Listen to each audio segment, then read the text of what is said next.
দ্বাদশ জাতীয় সংসদ নির্বাচনের পর নির্দলীয় নিরপেক্ষ সরকারের অধীনে নির্বাচন আদায়ে সরকার পতনের এক দফার যুগপৎ আন্দোলনে অনেকটাই ভাটা পড়ে।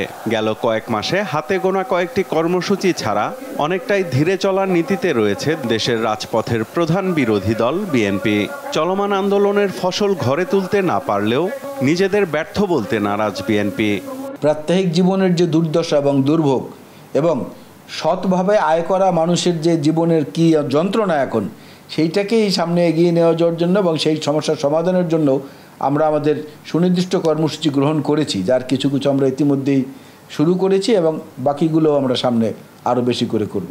পরিস্থিতির আলোকে আন্দোলন সংগ্রামের কৌশল তৈরি করছেন। অচিরে দেখবেন, আমরা আগে বলি যে আমরা ব্যর্থ নয়, জনগণ আমাদের সাথে আছে। আমরা ব্যর্থ হচ্ছি ওই জায়গায় কিছু সংখ্যক সরকারি কর্মকর্তা কর্মচারীর কারণে আজকে আমাদের আন্দোলনকে ব্যাঘাত করে তুলছে। সেটা থেকে আমরা প্রতিহত করে ইনশাল্লাহ এগিয়ে যাব।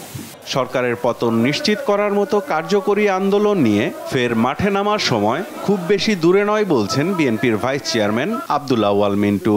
অনেকগুলা কারণ বিদ্যমান আছে, যে কারণগুলোর জন্য সরকারের পতন হইতে বাধ্য। আমরা যে পতন ঘটানোর জন্য আন্দোলনের যে গতি যে প্রকৃতি দরকার সেভাবেই এবার আন্দোলন করা হবে, কিন্তু যথাসময় এবং সেই সময় আবার বেশি দূর না।